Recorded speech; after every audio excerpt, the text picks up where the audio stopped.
In Durham, North Carolina, the median sales prices for homes have gone up over 50% from mid 2010 to October of 2019, and they've only gone up more since. Gentrification in Durham is stripping the city of many of its long-term residents and its culture. As a Durham resident of almost 12 years now, seeing the city change so much and seeing so many people forced out of their homes is truly gross. If you're also a long-term resident of Durham, you should feel the same way. In today's speech, I'll walk you through the history of the Black community in Durham. I'll vividly illustrate the crisis of gentrification in Durham currently, and I'll show all of you how you can get involved and help. So let's take a closer look at the people who had their foot in the door of Durham before the rest of us, the Black community. The progress of the Black economy expanded in Durham after the Civil War. This was due to a variety of vocational jobs, education, land and business ownership, and leadership newly made available to Blacks in Durham. In 1898, John Merrick founded the North Carolina Mutual Life Insurance Company, for example, which is still a large and prevalent company today. Also, in 1907, the M&F Bank was founded, which has become one of the most prominent African American owned banks in the nation. In 1910, Dr. James E. Shepard founded NCCU, which was the first liberal arts college for African Americans that was publicly supported in our country. Lots of Black-owned businesses were founded in the Durham Parish Street neighborhood, which is now commonly referred to as Black Wall Street.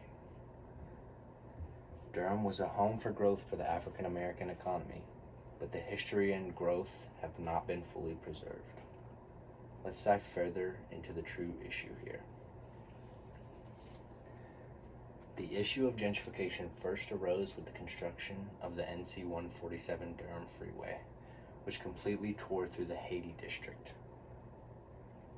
This construction resulted in the displacement of over 4,000 residents and 500 businesses, which were pretty much exclusively African American. From this point on, Durham started to become gentrified. In Durham today, roughly 20 new people move here every day. And in 2016, the Black population fell from 80.5% to 43.8% in 2020 due to the development of many new townhomes. And there is plenty of new development on the way and well. In September of this year, a 32-story apartment complex was proposed by a developer of Research Triangle Park, where rent would be around $7,000 a month. This was proposed for the parking garage right next to the Carolina Theater, which is one of the few places you can park for free on the weekends in Durham. So as you see, it's pretty bad. But that doesn't mean there aren't things you can do to help. If you want to get involved, there are plenty of options. You can connect with the Durham Eviction Diversion Program, for example, a program that was launched in 2017. This partnership, composed of Duke's Civil Justice Clinic, Legal Aid of North Carolina's office, and the Durham Department of Social Services, are working hard to fund new legal aid lawyers for the city of Durham. There's also the North Carolina Housing Coalition, a program founded in 1988. This program is dedicated to increasing housing needs for low to moderate income residents. This is usually done through this program via means of lobbying. There's also DataWorks NC, a Durham nonprofit aiming to inform communities about pressing issues such as displacement in order to create a more educated and equitable community.